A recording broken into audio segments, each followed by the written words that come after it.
NIM 430402500509. Saya adalah mahasiswa Program Studi Psikologi Islam Fakultas Dakwah di Universitas Islam Negeri Salatiga.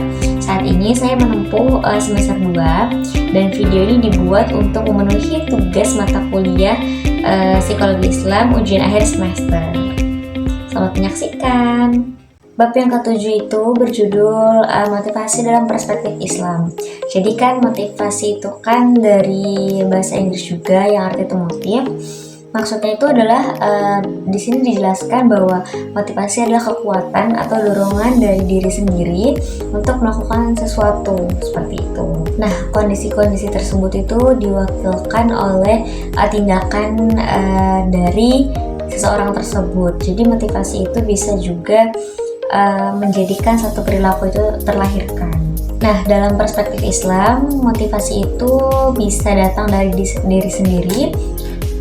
Dan motivasi juga bisa berkaitan dengan spiritual. Kan sudah dijelaskan kalau manusia itu kan punya fitrah yang baik. Nah, manusia itu punya dorongan untuk berubah juga ataupun berbuat kebaikan. Karena pada hakikatnya manusia itu akan selalu membuat kebaikan. Jadi motivasi itu juga berarti kan dorongan ya dari pemicu juga untuk fitrah tersebut. Lalu bab 8 ada yang namanya pertumbuhan dan perkembangan dalam Islam. Jadi Islam sendiri sudah menjelaskan bagaimana tentang pertumbuhan dan perkembangan. Pertumbuhan itu adalah bertumbuhnya fisik manusia seperti tinggi badan, berat badan yang terlihat. Namun kalau perkembangan itu adalah isi atau bagaimana manusia itu sendiri, seperti mampu memecahkan masalah dengan baik, kematangan emosi, seperti itu. Al-Quran juga kan sudah menjelaskan bahwa manusia itu kan terlahir secara murni dan suci kan. Nah, dari situ kan berarti manusia juga dididik dan diharapkan untuk tumbuh dan berkembang menjadi manusia yang baik pada nantinya, ya kan, seperti itu. Jadi Islam sendiri sudah mengajarkan kebaikan sejak kita baru lahir, seperti itu. Lalu berikutnya pada bab 9 berjudul kesehatan mental dalam perspektif Islam. Jadi kesehatan mental dalam perspektif Islam itu seperti manusia yang telah mungkin sejatinya telah menerima apa yang menjadi takdirnya, seperti itu ya. Kayak apapun yang terjadi dalam hidupnya itu tidak menjadi tekanan, walaupun sejatinya itu tekanan, namun ia bisa mengubah itu menjadi penerimaan sehingga kesehatan mental seseorang tersebut menjadi stabil. Kesehatan mental seseorang juga bisa dipengaruhi oleh faktor eksternal dan internal. Eksternal, dia mendapat dukungan dari orang tua, teman, maupun lingkungan yang lainnya, ataupun keadaan dan pergaulannya. Dan faktor internal itu dari diri sendiri, yaitu tadi potensi-potensi yang 4 itu, fitrah, nafs, qalb, dan itu. Kemudian yang ke-10 berjudul psikopatologi dalam perspektif Islam. Secara etimologi, psikopatologi itu berasal dari kata psiko dan patologi. Arti psiko itu sendiri kan adalah jiwa. Nah, mental dan patologi bermakna sebagai pengetahuan tentang penyakit atau gangguan. Jadi psikopatologi dalam perspektif Islam itu adalah pengetahuan tentang gangguan kejiwaan, seperti itu. Nah, psikopatologi juga punya 2 faktor, yaitu internal dan eksternal. Internal itu seperti ya dari sifat, bakat, keturunan, seperti itu. Kalau dari eksternal itu ya didikan, godaan, maupun provokasi. Jadi seseorang tuh bisa memiliki gangguan mental ataupun gangguan kejiwaan tidak selalu dari luar dan tidak selalu dari dalam. Semua tergantung konteksnya dan bagaimana alurnya, seperti itu. Selanjutnya ada psikoterapi dalam perspektif Islam. Nah, psikoterapi itu maksudnya seperti apa sih? Karena ya terapi itu kan untuk menjadi obat mungkin ya untuk psikologi manusia. Nah, psikoterapi dalam Islam itu ada tazkiyatun nafs. Nah, tazkiyatun nafs itu seperti pengontrol diri juga, bisa menjadi coping mekanisme. Zikir, sholat, mengaji, intinya kepada Allah itu bisa membantu menstabilkan emosi. Mengapa?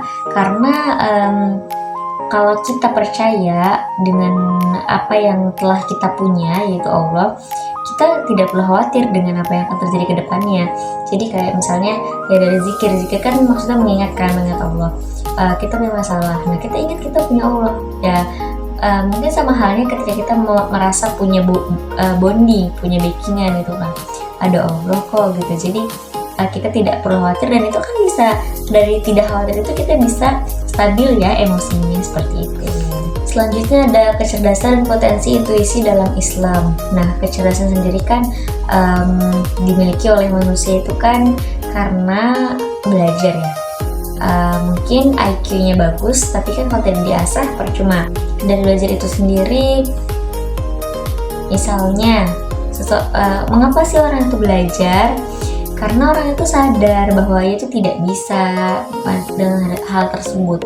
Justru karena sadar itu adalah bentuk sadar itu menjadikan ia belajar dan dia berkembang dong, seperti itu kan. Nah, intuisi seperti halnya kan sebenarnya manusia itu punya potensi ya.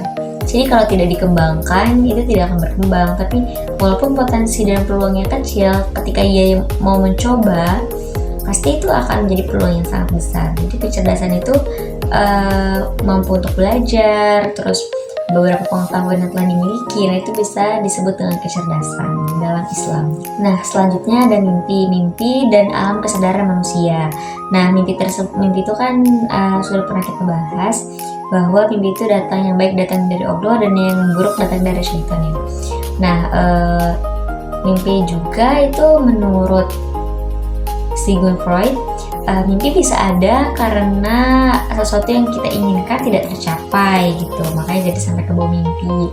Nah, mimpi juga ada banyak macamnya. Jadi intinya berpikirlah yang baik-baik, berprasangka yang baik-baik agar ya mimpi juga menjadi baik, seperti itu ya dalam Islam. Bab selanjutnya ada doa, zikir, dan tazkiyah al-nafs. Nah, ini masih berkaitan dengan coping mekanisme, yaitu sebelumnya itu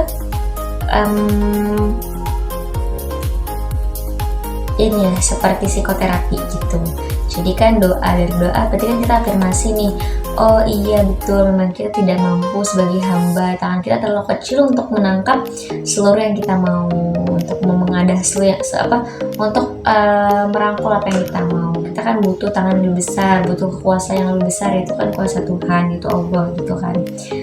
Dari zikir kita bisa mengingat, itu tadi kalau kita mengingat Allah kita akan tenang. Tazkiyah al-nafs itu ya seperti mengakui bahwa kita tuh hamba yang tidak memiliki kuasa banyak gitu. Jadi kan intinya kalau kita mengingat Allah terus kan itu akan membantu kita untuk menjadi lebih stabil psikologinya, lebih stabil emosinya, seperti itu. Nah, yang terakhir ada berpikir dan lupa dalam Islam. Jadi berpikir, Allah itu menyuruh kita itu memerintahkan kita untuk berpikir ya, berpikir secara logis, analisis, rasionalitas untuk ya menelaah seluruh kuasa-kuasanya. Seperti alam semesta ini diciptakan oleh Allah, tapi kita tidak boleh berpikir secara diciptakan itu sampai zat-zatnya, pasti zat yang maha besar ya.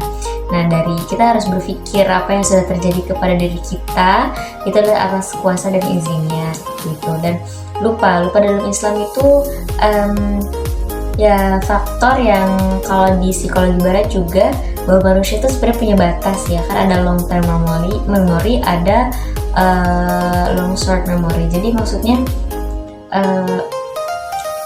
ada memori-memori yang wajar jika kita lupa gitu. Karena kan malah kalau misalkan kita ingat semua hal-hal yang menyakitkan, kita akan ingat terus, itu kan nggak akan bisa buat kita beranjak ya. Makanya kan untuk kita bisa berkembang, bagus dong kalau kita melupakan suatu hal yang memang itu tidak berkontribusi untuk kita berkembang, seperti itu. Nah gitu teman-teman, jadi kelanjutan dari buku Bapak Agus yang kita bahas ini yang berjudul Psikologi Islam ini, karya Bapak Agus Hermawan MA. Jadi buku ini itu benar-benar membahas seluruh psikologis manusia berdasarkan perspektif Islam dan tidak lupa dibalut dengan psikologi barat juga. Jadi keduanya ini memiliki keterkaitan yang tidak akan mengubah teori-teori yang sudah kita pelajari sebelumnya gitu. Baik, terima kasih semuanya atas perhatiannya. Saya Risratul Azkia, mohon pamit undur diri. Wassalamualaikum warahmatullahi wabarakatuh.